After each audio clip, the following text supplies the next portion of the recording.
दोस्तों आज हम आपको बॉलीवुड के मशहूर अभिनेता देवानंद के अफेयर का वो किस्सा बताएंगे जब देवानंद और सुरैया को एक साथ अकेले में मिलने के लिए खुद सुरैया की मां उनकी मदद करती थी। यहाँ तक कि जब सुरैया की दादी उन दोनों की शादी के सख्त खिलाफ थी तो सुरैया की मां ने ही बिना शादी किए देवानंद और सुरैया को वो सब करने की इजाजत दे डाली जो एक सभ्य समाज में शादी के बाद ही किया जाता है। लेकिन उनकी इस कड़वी सच्चाई को बताने से पहले आपको बता दें कि देवानंद और सुरैया दोनों ही अलग अलग धर्म से ताल्लुक रखती थी।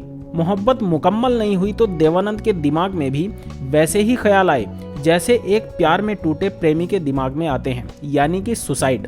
पल भर के लिए कोई हमें प्यार कर ले झूठा ही सही, ये गाना तो आप लोगों ने सुना ही होगा। जिन्होंने नहीं सुना उन्हें बता दें कि यह गाना फिल्म जानी मेरा नाम का है, जिसे देवानंद और हेमा मालिनी पर फिल्माया गया था। देवानंद ने इस गाने में भले ही पल भर के लिए झूठा प्यार करने की बात कही, लेकिन असल जिंदगी में वो इस प्यार में ऐसे घिरे थे कि जब उनकी मोहब्बत मुकम्मल नहीं हुई तो उनके दिमाग में भी वैसे ही ख्याल आए जैसे एक प्यार में टूटे प्रेमी के दिमाग में आते हैं, यानी कि सुसाइड। आज हम देवानंद की प्रेम कहानी से जुड़े वो किस्से लेकर आए हैं जिसके बारे में शायद ही आप जानते होंगे। देवानंद और सुरैया की प्रेम कहानी के बारे में तो हर कोई जानता है। दोनों की प्रेम कहानियां तमाम वेबसाइट से पटी पड़ी हैं। क्या आपको पता है कि देवानंद ने चोरी छिपे सुरैया से सगाई कर ली थी? जी हाँ, यह सच है। देवानंद और सुरैया दोनों ही अलग अलग धर्म से ताल्लुक रखते थे, जिसके कारण देवानंद के प्यार पर सुरैया की दादी का पहरा था। जो हम किस्सा बताने जा रहे हैं वह उस समय का है जब देवानंद अपनी मोहब्बत सुरैया से मिलने और उनकी आवाज सुनने के लिए तड़प रहे थे। सुरैया अपने दौर की सबसे खूबसूरत और कामयाब अभिनेत्री हुआ करती थी। अभिनय के साथ साथ गायकी के गुण भी उनमें समाये थे। देवानंद ने जब फिल्म इंडस्ट्री में कदम रखा तब सुरैया पहले से ही इंडस्ट्री का बड़ा नाम थी। दोनों पहली बार 1947 यानी कि 72 साल पहले फिल्म विद्या के सेट पर मिले थे। सुपरस्टार होने के चलते सुरैया का रुतबा बहुत ही अलग था। सुरैया के हर काम के लिए एक हेल्पर था, साथ में उनकी दादी और अंकल सेट पर आया करते थे। देवानंद ने जब सुरैया को देखा तो वह उन्हें देखते ही रह गए। पहले तो दोनों केवल एक दूसरे को देखकर मुस्कुरा दिया करते थे।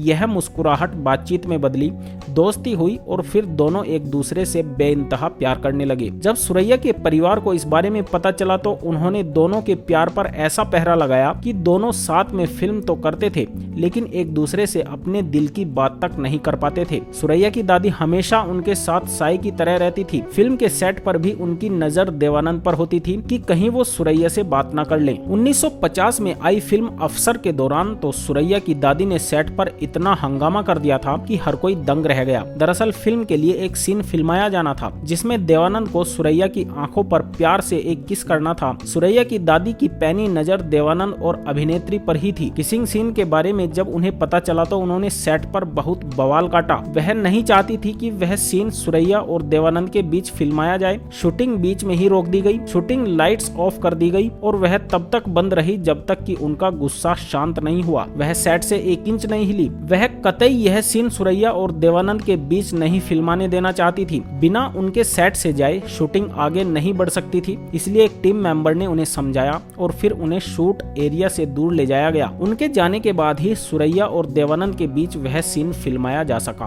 देवानंद का सुरैया के घर पर बहुत आना जाना था, पर जब दोनों के प्यार का घर वालों को पता चला तो देवानंद की घर में एंट्री बैन कर दी गई। सुरैया के परिवार में केवल उनकी मां ही थी जो कि उनके और देवानंद के प्यार को समझती थी। देवानंद जब भी सुरैया के घर फोन मिलाते थे तो उनकी दादी हर बार फोन उठाती और कह देती कि सुरैया नहीं है। ऐसा कई दिनों तक चलता रहा। जब सुरैया और देवानंद दोनों ही एक दूसरे से मिलने और बात करने के लिए तरस रहे थे, देवानंद ने एक दिन फिर से सुरैया के घर फोन मिलाया जो कि अभिनेत्री की मां ने उठाया। सुरैया की मां ने देवानंद को बताया कि उनकी बेटी दिन रात उनके लिए रोती रहती है पर वह मजबूर है। देवानंद ने सुरैया की मां से बहुत विनती की कि सिर्फ एक बार सुरैया से बात करा दें। काफी सोच विचार के बाद सुरैया की मां ने उनसे कहा कि 1 घंटे बाद बात करना। ठीक 1 घंटे बाद देवानंद ने फिर सुरैया के घर फोन मिलाया। सुरैया की मां ने फोन उठाकर उनसे कहा कि तुम्हारी सुरैया से बात नहीं हो सकती, लेकिन मैं तुम दोनों की मीटिंग अरेंज करवा सकती हूँ। आधी रात में करीब 11:30 बजे यह सुनकर मानो देवानंद की खुशी का ठिकाना नहीं था। सुरैया की मां ने दोनों की मीटिंग